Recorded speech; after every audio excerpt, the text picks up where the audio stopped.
Assalamualaikum warahmatullahi wabarakatuh, Kang Bro. Ketemu lagi dengan IWB, Mas. Cak, IWB tahu sampean sangat menunggu tentang update MotoGP. Sampean pasti juga penasaran what happen ayak now dengan Marc Marquez yang baru beberapa tikungan langsung crash, teman-teman semuanya. Kemarin di Jerez adalah sebuah kisah buruk bagi Marquez. Bukan hanya Marquez sih, Cak. Sebenarnya adalah kisah buruk bagi tim Ducati.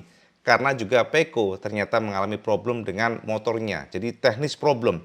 Yang sejauh ini Ducati nggak pernah nge-share ke kita semuanya ada apa, what happen ayak naon dengan motor dari Pecco yang tiba-tiba stall. Dan ini adalah sebuah indikasi menurut IWB ya, menurut kita semuanya maksudnya yang kurang bagus bagi Ducati. Teman-teman, tapi sampean akan kaget jika IWB share ke sampean apa yang terjadi dengan Marquez dan apa pula yang terjadi dengan sebenarnya ya dengan Ducati. Karena teman-teman saat ini ada pro kontra, ada semacam perdebatan yang cukup sengit dari para rider Ducati. Sebab kenapa, Cak?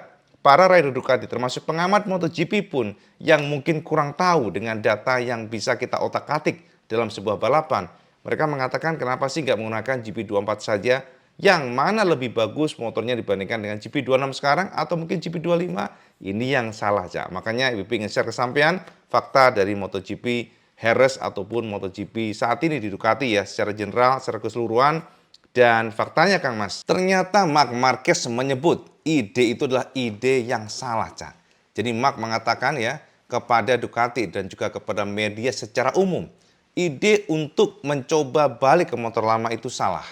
Jadi Marquez, Cak, seorang pembalap pengalamannya luar biasa. Pembalap yang feelingnya sangat kuat, pembalap yang tahu betul ada apa dengan motornya. Dan teman-teman, saat ini ada satu poin yang menjadi fokus Marquez. Kenapa dengan Ducati? Jadi teman-teman, Marquez mengatakan bahwa Ducati mungkin sedikit kalah dibandingkan dengan Aprilia. Tapi bukan berarti Ducati ini jauh dari Aprilia. We are very close, itu kata Marquez. Kita sangat dekat. Dan teman-teman, Marquez mengatakan bahwa Ducati nggak kalah secara kecepatan, akan tetapi Ducati kehilangan beberapa poin yang harus diimprove oleh Ducati. Apa itu, Mas? Nah, teman-teman, ternyata, Cak, di Jerez kemarin, itu adalah sebuah kondisi yang juga membuat Marquez bingung, Mas. Marquez mengatakan kepada kita semuanya bahwa dia tidak nge-push sama sekali pada saat crash kemarin. Motornya tidaklah di-push. Kalau dia nge-push, dia paham. Tapi masalahnya adalah motor tersebut GP26 tidak di-push oleh Marquez. Akan tetapi pada saat belok ke kanan tiba-tiba crash. Itu yang membuat Marquez sendiri juga, ya dia mengatakan mengakui bahwa ini salahku, this is my fault. Tapi mereka atau Ducati harus, atau timnya ya maksudnya, harus mencari solusi. Karena problem yang dirasakan Marquez adalah untuk GP26 lemah di bagian fast corner, milik Marquez. Ini beda ya dibandingkan dengan dikatakan oleh Pecco, Cak ya. Saya kan sudah tahu ya kemarin lebih besar kesampaian. Pecco mengeluhkan dua poin yang berbeda. Kalau Marquez mengeluhkan GP26 adalah lemah pada fast corner, di mana motornya secara feeling ya, untuk bagian depannya ini tiba-tiba lost traction, itu aja. Jadi Marquez mengatakan ini harus menjadi semacam PR besar bagi Ducati kalau ingin mencoba mengejar Aprilia. Karena teman-teman, ternyata Marquez mengatakan bahwa motor Ducati fast oke, tapi pada saat masih awal-awal rata-rata sangat mudah untuk kehilangan traksi ban depan. Itu Marquez pada fast corner ya, Cak ya. Jadi pada saat tikungan kencang ke kanan atau ke kiri sangat mudah atau easy lost traction. Itu kata Marquez, Cak. Nah, sementara Pecco, Kang Mas, beda dengan Marquez, Cak. Pecco tidak sama dengan Marquez yang mengeluhkan tentang ban depan gampang lost traction pada fast corner dan tidak membuat Marquez pede. Akan tetapi Pecco sendiri mengatakan bahwa kelemahan dari GP26 motor yang sekarang ini adalah stability pada saat mengerem masuk tikungan. Jadi dibandingkan dengan Marquez yang mengeluh di pada fast corner, maka Pecco mengeluhkan motornya itu masuk entry corner atau masuk tikungan. Ini problem, Cak. Jadi ketika motor straight lurus kenceng, direm keras, terjadi spin. Jadi kayak goyang lah, ada shaking. Dan shaking tersebut membuat satu hal, di mana pembalap tidak bisa mengarahkan motornya dengan cepat ke entry corner atau masuk tikungan. Dan itulah yang membuat Pecco kedodoran. Apalagi pada saat ngerem keras pun, feeling dari motornya kadang-kadang tidak ngerem, Cak, rasanya. Jadi kayak nyelonong aja, itu yang dikatakan oleh Pecco. Makanya teman-teman, Ducati berusaha keras untuk mencari solusi. Mereka mencoba untuk otak-atik bagian depan, walaupun untuk Pecco khusus sepertinya Ducati fokus mencoba mencari cara dengan cara apa? Dengan cara memperbaiki bagian belakangnya. Makanya teman-teman kita lihat kemarin Ducati jajal sebuah komponen yang cukup unik, bagian swing armnya yang mengkotak ya, agak aneh, bukan agak aneh sih, aneh banget sih bentuknya, Cak. Dia gede sekali, dan tentu saja IWP akan share sama semuanya apa saja sih yang dites oleh Marquez, Pecco, dan juga tentu saja Acosta. Kita akan jabarkan sama semuanya sebagai gambaran, dan setelah itu kita akan sambung pada beberapa keterangan IWP bersampean. Masalahnya apa dengan Ducati? Yuk kita bahas di sini, Cak.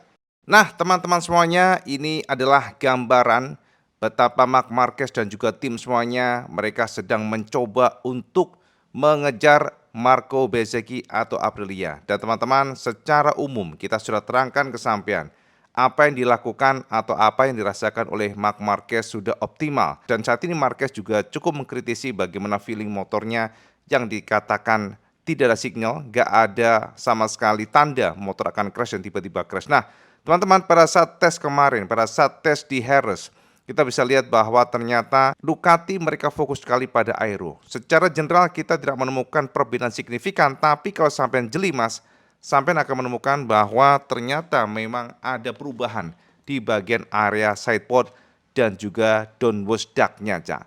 Jadi teman-teman semuanya, untuk sidepod yang kita lihat ini, kita katakan lebih mungil dibandingkan dengan biasanya, dan juga ada diffuser yang berbeda di area sini. Mungkin teman-teman bisa lihat bagaimana sosok dari motor Marc Marquez ini, GP26, yang secara umum terjadi beberapa perubahan minor yang ternyata sepertinya kita dapatkan konfirmasi dari Marquez. Secara feeling motornya memang berubah, khususnya di bagian depannya, Cak. Itu adalah target dari Marquez, Ducati, teman-teman semuanya. Walaupun mungkin jika kita perhatikan untuk di bagian ini, Cak, ya, bagian aeronya ini sedikit ya kita katakan similar ya, tidak ada perbedaan, tapi sampai juga harus jeli untuk melihat di bagian area sini. Area sini ada sedikit digembungin lagi, Cak. Sepertinya memang Ducati bekerja keras untuk memberikan feeling yang bagus bagi Marc Marquez. Kita lihat di sini ya Kang Mas ya. Nah teman-teman, di area sini adalah area krusial karena sepertinya Ducati berusaha keras untuk menciptakan shock effect atau menghisap ya teman-teman semuanya. Jadi kalau pada saat rebah ekstrim dengan bentuk yang dimodifikasi ulang, Ducati berharap akan ada ruang hampa di sini Mas ya. Kemudian ada juga semacam daya tarik dari hisapan untuk anginnya. Dan ini berbeda dibandingkan dengan secara paralel Alex Marquez, Cak. Nah, teman-teman, Alex Marquez di Jerez kemarin juga mencoba beberapa aero, tapi aeronya berbeda dibandingkan dengan Marc Marquez. Kita bisa perhatikan di area sini Mas ya. Ground effect-nya ini berbeda banget, dimana kalau kita lihat jika secara general, secara shape-nya ternyata untuk Alex ini lebih mengalir ya teman-teman, mengalir dan juga ada semacam kayak tonjolan keluar di sini, Cak. Bahkan sidepodnya bukanlah sidepod yang digunakan oleh Marquez, tapi sidepodnya menjadi satu ya, dan kemudian ditarik oleh Ducati sampai ke belakang. Jadi teman-teman semuanya ini berbeda dibandingkan dengan Marc Marquez. Lihat nih, Marquez ada rongga di sini, ada rongga, dan sidepodnya kelihatan mungil di sini Mas. Sementara ground effect di bagian area bawah sini termasuk juga diffuser yang juga berbeda. Nah untuk Alex Marquez, kita perhatikan di area sini pun berbeda. Semuanya berbeda, ground effect yang berbeda. Sepertinya memang Ducati betul-betul mengumpulkan banyak sekali data untuk membuat motor dari Ducati GP26 ini makin bagus. Dan teman-teman semuanya, apakah Ducati makin lambat? Kita akan share kesampaian semuanya nanti. Dan ternyata juga secara umum kita cukup tercengang dengan fakta yang bisa kita gali mengenai ini, Cak. Nah, itu ya teman-teman semuanya di bagian area depan yang jelas ya kalau kita perhatikan secara paralel Ducati melakukan pengetesan berbagai aero ya, ada 2 aero yang fokus, dan jika kita lihat juga untuk Marquez di sini Mas, secara umum kita nggak menemukan perbedaan signifikan di bagian aero depannya ya, kiri kanan, dan juga termasuk juga bagian belakang sini yang terkesan masih sama dengan sebelumnya, tapi Ducati bekerja keras di bagian area ground effect dan juga sidepod. Jadi teman-teman semuanya, fokus dari Ducati lebih banyak mengacu pada aero yang artinya mereka bekerja keras untuk mencoba memberikan feeling lebih positif, memberikan ground effect, memberikan downforce yang lebih besar di bagian area depan yang banyak dikeluhkan oleh Marc Marquez. Nah ini ya teman-teman semuanya untuk Alex dan juga Marc Marquez. Yang tak kalah menarik perhatian IWB dan betul-betul juga menyita kita semuanya adalah ternyata Ducati juga menjajal semacam swing arm, Cak ya, swing arm yang berbeda, swing arm yang cukup unik, Cak. Kita ngeliatinnya tuh bener-bener lebar, udah kayak kayak tampah Mas. Bener-bener udah kayak apa ya, ya kita katakan kayak papan gede gini. Sejauh ini memang kita nggak bisa mendapatkan detail informasi dari Ducati. Pastinya karena setiap tim akan merahasiakan apa fungsinya. Tapi dari analisa bentuk desain ini, sepertinya memang Ducati belum tentu menggunakan ini. Akan tetapi Ducati sedang mengumpulkan apakah bentuk desain yang baru ini akan memberikan feeling yang positif di bagian belakangnya. Karena sejauh ini Mas, ada beberapa keluhan dari Pecco, di mana stability motor pada saat braking kurang. Stability braking ini bisa berkaitan dengan ban belakangnya mungkin ngangkat ke depan, bisa terjadi demikian, dan mungkin saja ini desain yang mana untuk mencoba menahan atau memberikan downforce yang lebih besar di bagian ban belakangnya.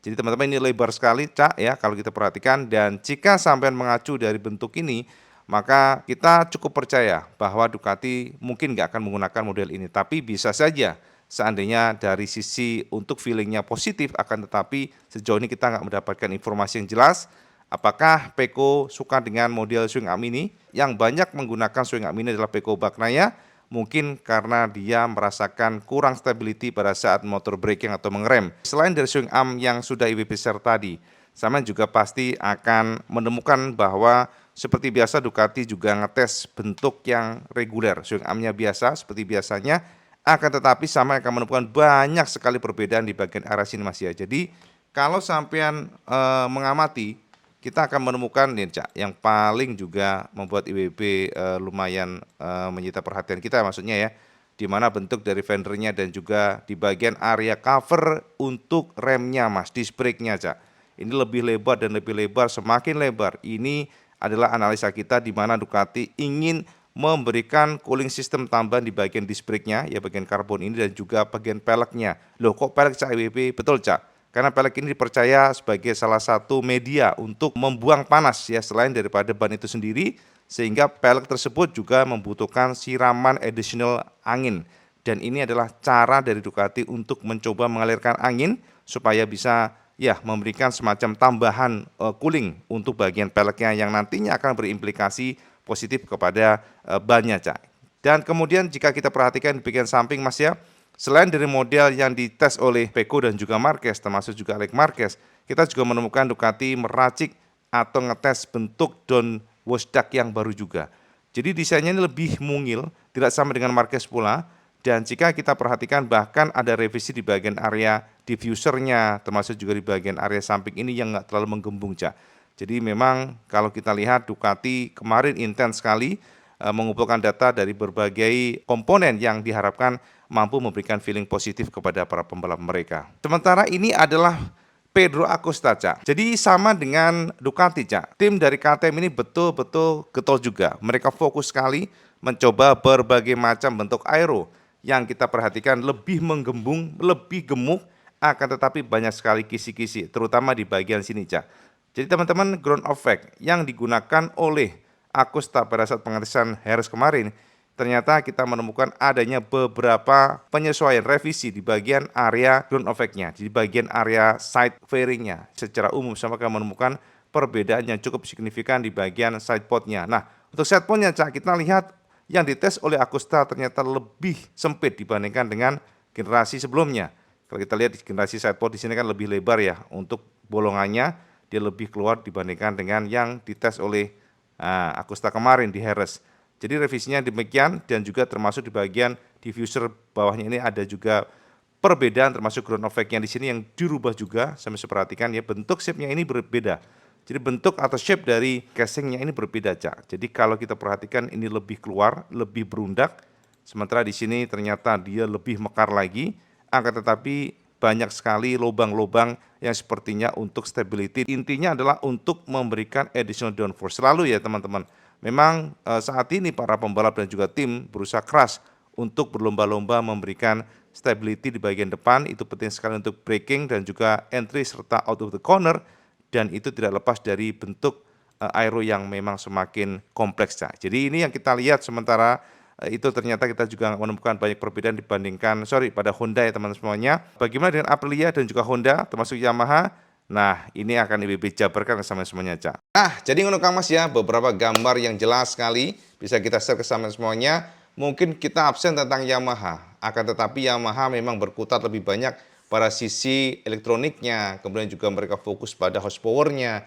Sementara itu jika kita lihat dari Honda, justru Honda ini nggak banyak ngetes berbagai komponen aneh, Cak. Dan parahnya Kang Mas, kita dapatkan kabar bahwa Honda sepertinya tidak terlalu fokus di tahun ini. Jadi mereka memang sepertinya ya Cak ya, sudah tidak lagi fokus untuk mengembangkan RC213V.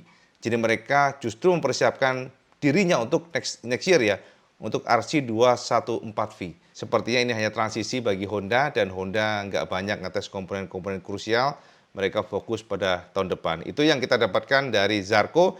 Dan teman-teman, mungkin kalau sama penasaran dengan Aprilia, maka kita menemukan ternyata juga sama, Cak. Kalau Aprilia kayaknya rada-rada ini ya, Mas ya. Ada rada-rada yang namanya merahasiakan. Karena kita dapatkan informasi dari Jorge Martin, mereka ngetes komponen, tapi Martin nggak mau membeberkan ke media. Martin hanya mengatakan bahwa feelingnya luar biasa meningkat pesat pada saat menggunakan komponen ini. Komponen yang cukup minor, tapi mampu membuat entry corner atau turning atau berbelok ya maksudnya Cak ya lebih gampang, termasuk juga stability ban belakang meningkat. Ini menarik sekali, mungkin nggak jauh-jauh dari yang namanya ya pengetesan aero Cak. Sementara itu juga kita tahu kemarin ya bahwa Aprilia tes motor terbaru mereka 850 cc, tapi kita akan bahas nanti itu ya terpisah. Nah, teman-teman sekarang kita fokus pada satu poin. Poinnya adalah begini, pertanyaan sampean kan banyak nih Cak. Pertanyaan sampean begini Mas, bagaimana dengan feeling Marquez setelah ngetes motor terbaru? Jawabannya adalah Marquez happy. Itu yang kita dapatkan, di mana Marquez merasa untuk stability dan juga fast corner itu lebih stabil, itu intinya. Jadi dia merasa first impression menggunakan aero yang terbaru ini, feelingnya positif, dia merasa happy, walaupun tidak yang signifikan, tapi getting better. Itu yang penting, Cak. Itu kata Marquez ya teman-teman semuanya. Sementara itu, Cak, ada juga beberapa komen sampean yang mengatakan bahwa Cak Iwan, kenapa sih kalau memang tahun ini kesulitan dengan GP26, Ducati tidak mencoba untuk kembali ke GP25 contohnya, atau GP24 yang super katanya ya super sempurna lah, motor peak dari Ducati. Nah, teman-teman ini menarik ya, ternyata kita juga dapatkan gambaran dan juga penegasan dari Marquez. Kita juga bedah dari data-datanya, Cak, ternyata kita dapatkan fakta menarik Mas. Fakta yang menarik di mana ternyata sebenarnya motor Ducati tidaklah lebih pelan dibandingkan dengan tahun kemarin. Atau justru malah ketika kita bedah, Ducati GP26 itu lebih kencang dibandingkan dengan GP25. Nah, sama baru tahu kan? Nah, itu juga dikonfirmasi Marquez, bahwa sekarang ini bukan Ducati yang mundur, tapi memang Aprilia lah yang luar biasa. Jadi Marquez mengatakan jika mereka kembali ke motor sebelumnya itu adalah konyol. Itu kata Marquez. Ini adalah sebuah tindakan yang justru malah akan ya bunuh diri Mas. Karena kenapa? Motor dari rival sangat cepat sekali, very fast. Itu intinya. Bukan Ducatinya yang pelan Mas. Loh Cak WB kok yakin loh Kang Mas? Tahu nggak sampai ketika kita bedah mengenai balapan di Jerez kemarin ini, sama tahu nggak? Ternyata Cak, untuk Alex Marquez yang pemenang ya tentunya, ternyata menang dan pastinya memang menang Cak. Menang dan yang paling penting adalah lap time-nya lebih kencang dibandingkan dengan tahun kemarin 7,2 detik. Gila nggak? Jadi Alex Marquez menang kemarin bukan menang-menang sembarangan, tapi lap time-nya lebih kencang 7 detikan dibandingkan dengan tahun kemarin. Itu yang pertama, Cak. Nah, sementara itu Fabio Di Giannantonio, Mas, finish dengan posisi yang lebih kencang 9 detik dibandingkan dengan motor sebelumnya. Jadi artinya, Mas, secara umum untuk lap time motor Ducati tidak lebih pelan, tapi justru makin kencang. Loh, kenapa kok kalah dengan Aprilia? Ini yang membedakan, Cak. Jadi ketika IWB coba bedah bagaimana komparasi lap time antara Marco Bezzecchi tahun kemarin dan tahun ini, ternyata kita menemukan Bezzecchi ini lebih kencang hampir 30 detik dibandingkan dengan tahun kemarin. Ini kan gila, Mas. Artinya improvement dari dari Aprilia maksudnya, improvement dari Aprilia, hampir semua Aprilia memang kencang. Jadi dibandingkan dengan tahun sebelumnya, RSGP mengalami peningkatan yang luar biasa, super fantastis, dan itu yang membuat seolah-olah Ducati menjadi motor yang ya makin lambat dibandingkan dengan tahun sebelumnya. Tapi enggak, Cak. Faktanya ketika kita bedah lap time-nya, ternyata sekali lagi Ducati lebih kencang dibandingkan dengan tahun kemarin. Memang ini adalah sebuah fakta yang mana pernyataan dari Marquez cocok. Ya, artinya jangan pernah berpikir untuk kembali menggunakan motor yang lama, Tapi yang paling penting adalah bagaimana Ducati bisa menatap ke depan, Ducati mencoba untuk memperbaiki, mengejar Aprilia. Jadi itu adalah target Ducati saat ini. Itu adalah fakta. Kenapa Aprilia very fast, mendominasi, karena memang motor mereka kencang. Jadi teman-teman semuanya, itu informasi buat sampean tentang tes Harris kemarin. Dan sekarang saman komen di bawah, kira-kira saman pede nggak sih Marc Marquez nanti next-nya akan mampu untuk mengalahkan Marco. Dan memang Marc harus mencoba tenang menurut WP. Dan yang paling penting adalah bagaimana Ducati bekerja keras untuk memberikan motor yang proper bagi Marc Marquez. Kita menyalahkan Marquez yang kurang secara fisik memang betul, nggak sempurna 100%, tapi nggak juga fair karena teman-teman Peko aja juga kesulitan. Artinya apa? Ya tim factory memang problem dibandingkan dengan tim satelit. Ini adalah sebuah fakta yang mengejutkan. Ya teman-teman, itu aja update dulu benar semuanya. Saya saman komen di bawah, kira-kira saman pede nggak Marquez mampu mengejar Marco Bezzecchi? Dan seperti biasa, kalau kalian suka video ini sama like, share, dan subscribe. Kecuali Kang Mas. Sama sholat 5 waktu, karena itu yang paling penting. Assalamualaikum warahmatullahi wabarakatuh. Salam Mas Gandos.